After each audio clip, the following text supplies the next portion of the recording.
What's going on? Welcome to another episode of Trey on Stage. This is the following episode from when I was I just interviewed Jersey. Today, due to inclement weather, I had to push back the other interview that I have with Mac. Mac, I can't wait to get you in. This is going to be great. Whenever we finally do, I'm developing the questions that I need to ask him. I can't wait to see, how that interview goes.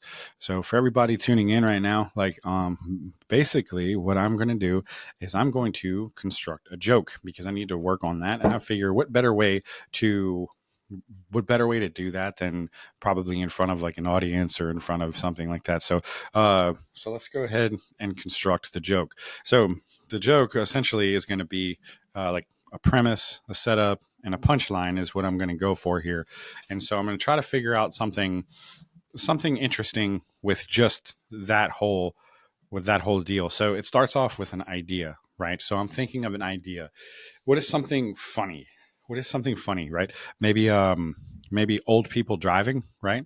So I'm going to write down old people driving, okay? So old people driving. All right. So I have my pen and my pad, right? And this is just one little apparatus that I use for writing my jokes. And then I have a pocketbook with a little tiny pen that, I put in there and everything. So I take this idea of old people driving, right? For example, and I'm like, so what are some things that, I'm going to make a list of like a word list of association, right? And so, um, basically, I'm going to draw or write old people on one side of the list, and on the other, when I driving, right? So it's very very simple from this point of view. It's very very simple. So what I'm basically going to do now is I'm going to think of any word or any kind of phrase, like a person, place, thing, phrase, cliche, any of that stuff. And these are all things that I kind of picked up on YouTube and things like that along the way.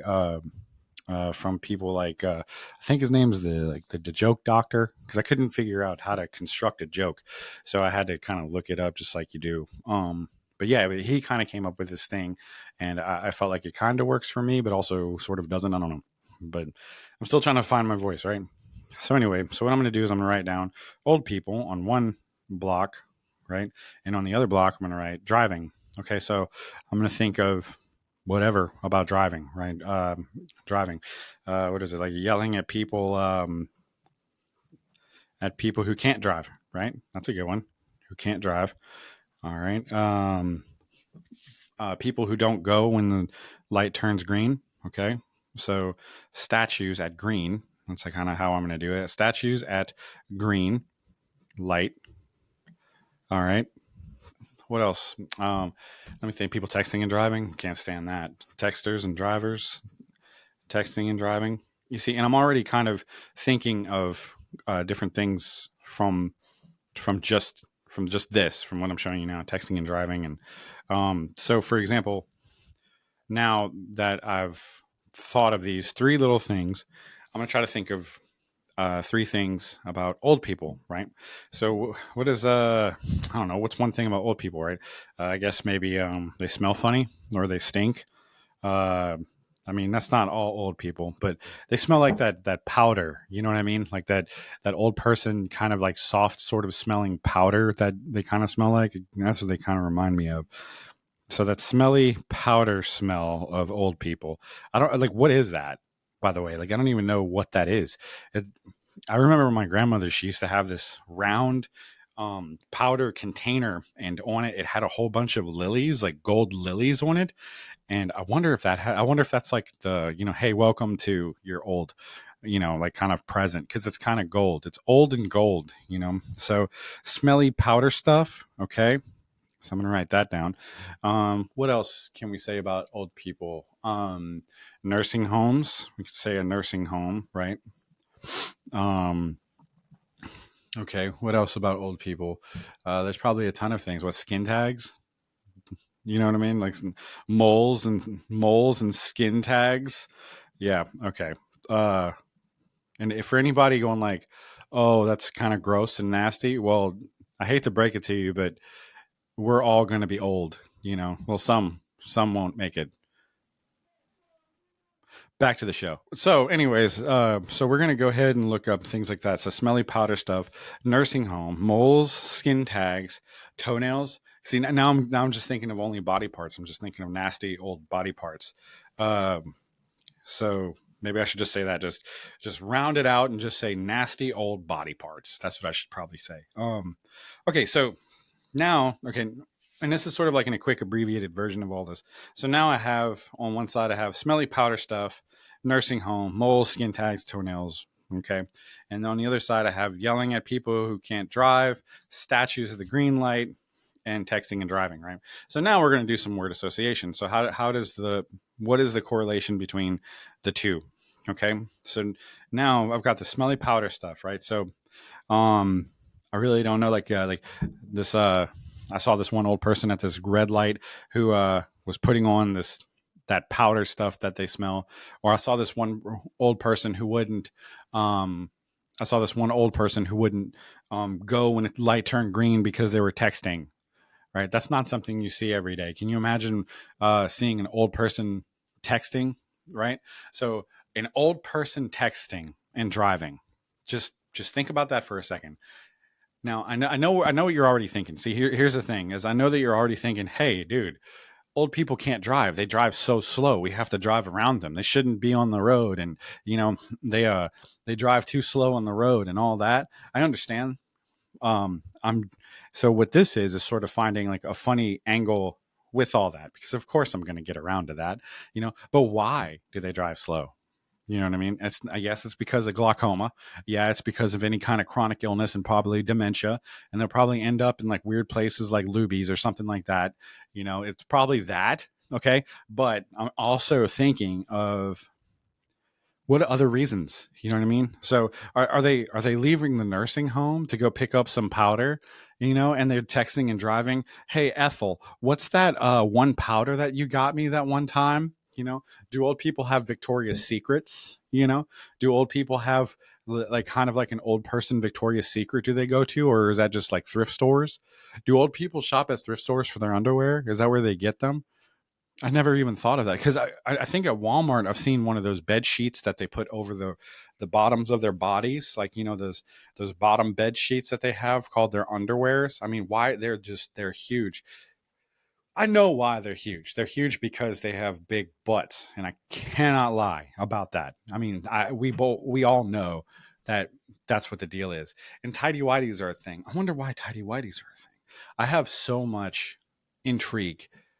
Is that the right word? I have so much intrigue about old people and getting older. Okay, so anyways, I guess if it makes you laugh, it's good. Um, so Ethel was texting and driving while putting on her powder. So I don't think that she needs another. I don't think she needs to be re-upped on her license, right? So okay, so we kind of have like a small like little idea there. You know what I mean? And then so what is the punchline going to be? So it was like Ethel was like a statue at a green light. You know what I mean? Like you couldn't tell if she was alive or dead when she was just sitting there.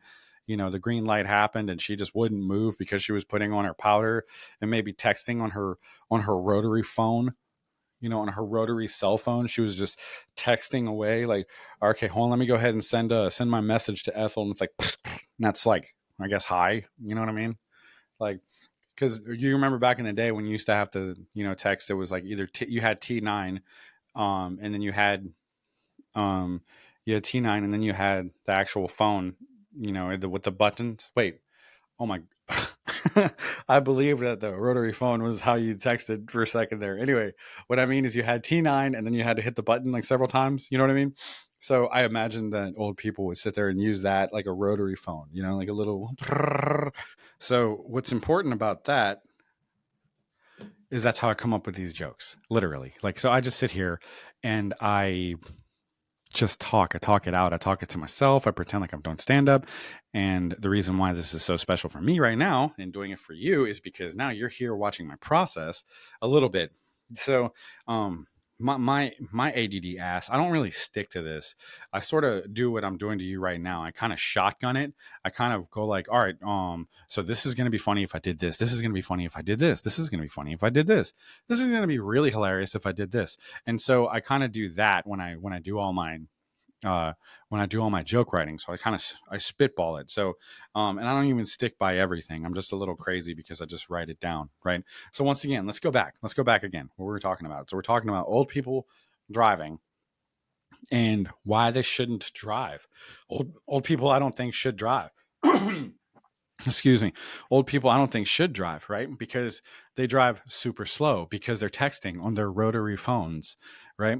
And then they can't tell because they're colorblind because of all that glaucoma that they have now. So when the light turns from red to green, they just kind of sit there, just still trying to, get the scroll, like download the scroll that Ethel sent to figure out what the powder is that they're going to get from the thrift store.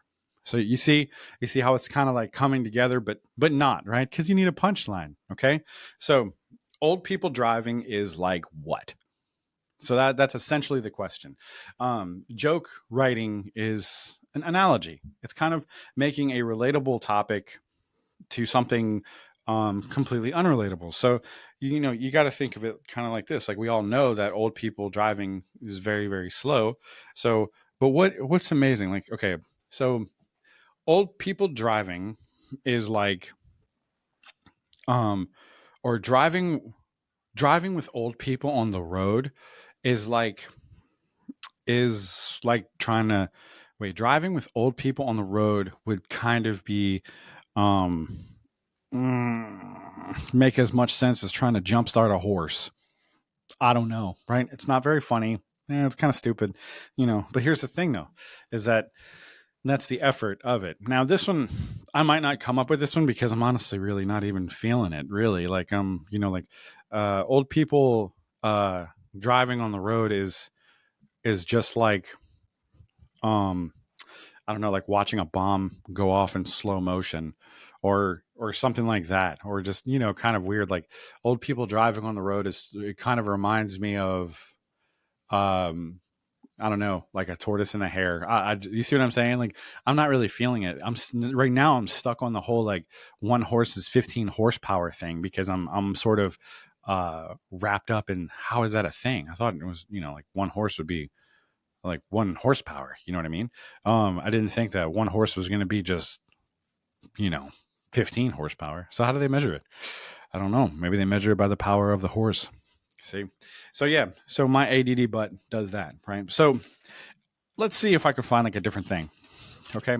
So I have a whole bunch of different kinds of like dating a narcissist. I have all these ideas. Dating a narcissist. I have ideas about Austin scooter homeless scooter gangs who only like to masturbate while they're driving. Silly things like that that might not make any sense, and they kind of don't make any sense, but they're kind of fun just to talk about. They're kind of fun to try and make you laugh about. And that's basically what this whole deal is. It's the storytelling. It's all of that crazy stuff. It's as long as you're authentic and true to yourself, and that's what I'm kind of learning to do. That's what I'm learning to do here, and when I come on this and I'm starting to talk and I'm starting to be out there and put myself out there, I feel like it sort of makes me better um, it sort of makes me uh, act better for stand up because I'm learning to speak to you. I'm trying to enunciate my words, things like that. Let's see. Let's see. What is it? Dating in your 30s. Oh, yeah. Oh, this is a terrible one. Dating in your 30s is being flirtatious with someone who is obsessed with Roth IRAs. Yeah, I mean, because as as your 30s, you're sitting there working on your 401k. You're working towards your retirement, which should happen in about maybe 20 years. Hopefully so. Unless you're me and you're going to be broke, in which case it's never going to happen. I'm never going to retire. I've already figured that out. I've already figured out that I'm going to be working for the rest of my life, and and that's cool. That's cool, man. I can do that. I can deal with that. I can not work for the rest of my life. I mean, or I can work for the rest of my life. I don't want to. I really wish I didn't have to, but I have to, but it's okay. It's all good, man. Let's see. What else is dating in your 30s like, right? Uh, Dating in your 30s is texting back quickly so you can go to bed earlier. Yeah. So remember in your 20s or like in your early, I was about to say 1800s, but remember when you were in your 20s and when you were kind of when you'd get with the chick that you liked or you get with the guy that you liked or whichever. Oh, okay. What a nice little thing to happen there. Let's see. I turned it off and now I turn it back on. See how that works? Boom, baby. We're back in business. For a second there, I thought that it was from the storm. Okay, so back up. Do you remember when you were dating and when you were 18, 19 years old and you had a crush on someone and you guys called and talked to each other all the time? And you were on the phone for hours and hours upon hours and hours and hours. Okay. And you would just talk about nothing. You would just whisper sweet nothings into each other's ears and just speak about how amazing you guys are. And you would do silly things like look into the mirror and just be like, I'm looking in the mirror thinking of you. Are you looking in the mirror and thinking of me too? Like, stuff like that. Like, you would do like these weird, crazy things, just to express your love for one another, and that was that.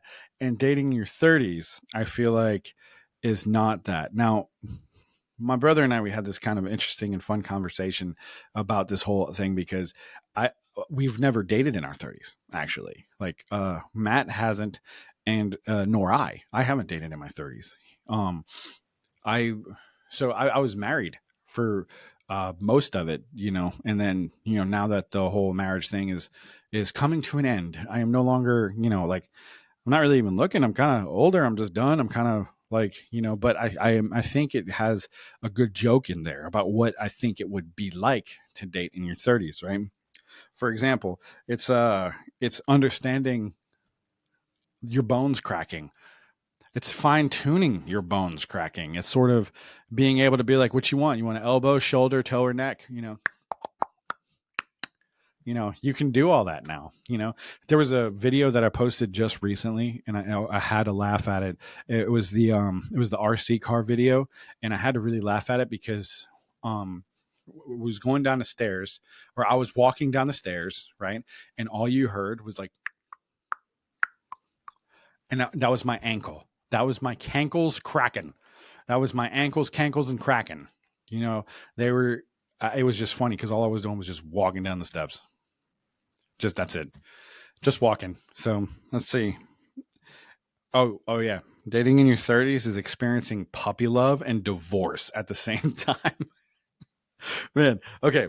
So just like I'm talking about, right? So if you're in the middle of a divorce and you're trying to, you're trying to move on and forget the hellion that you were with, then you can, you might find someone and then you might date somebody, in which case you would be, you get it. Okay. So anyway, I don't need to explain it. The only thing worse than a bad joke is explaining a bad joke. So that's kind of like, I don't know, like watching an old person drive.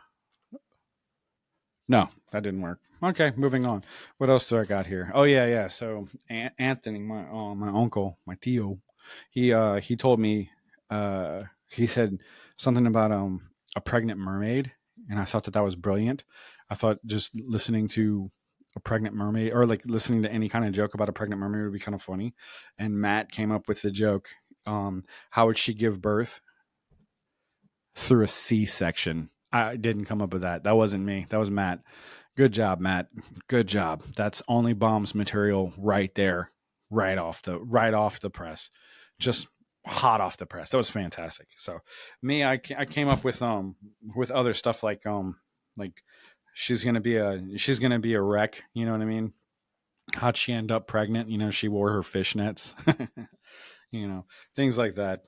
Um, yeah, they took kiss the girl a little bit too far. Let's see, what other kind of jokes do I have? I don't know. I got a ton of them.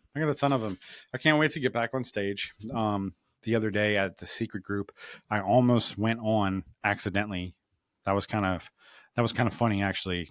I think I already told this. Screw it. I'll just tell it again. Basically, what happened was this guy comes up and he sits down next to me and he asks if I'm a comic, and I tell him yes. And he goes, "Are you any good?" And I know opportunity when it comes, and I felt what was about to happen. I felt like maybe there's a potential for me to be able to have some stage time. And I said that, "Oh yeah, yeah, I'm still working on my voice and everything, but yeah, I'm pretty good," or something to that extent. Well, that didn't get me the stage time, but it taught me a lesson. Always be ready. So constantly kind of thinking of jokes, even when I'm not thinking of jokes. I'm constantly doing this in my mind and things like that. It's it's sort of like I don't know, like thinking of jokes and them not being funny is sort of like being a passenger in an old person when an old person's driving. This isn't funny. You know what I mean? This is perfect only bombs material. That's what this is. This is meant for only bombs, right? I don't know. I'll have to think of something funny. Anyways, if you've made it this far, thank you so much for watching this episode of Trey on Stage. I hope that you enjoyed the interview. I hope that you're looking forward to more interviews. And today I talked for 21 minutes just to y'all. So it's good. It's always good seeing you guys and, listening to the beautiful sound of whatever I'm listening to. Either way, it's fantastic. Like, subscribe, follow, do all that crazy stuff. And I thank you very much for watching me. And thank you very much for taking my joking very seriously. Yeah. So until an old person drives, I'll see you next time. Where's the button? Where is it? Okay, cool. Thanks for tuning in.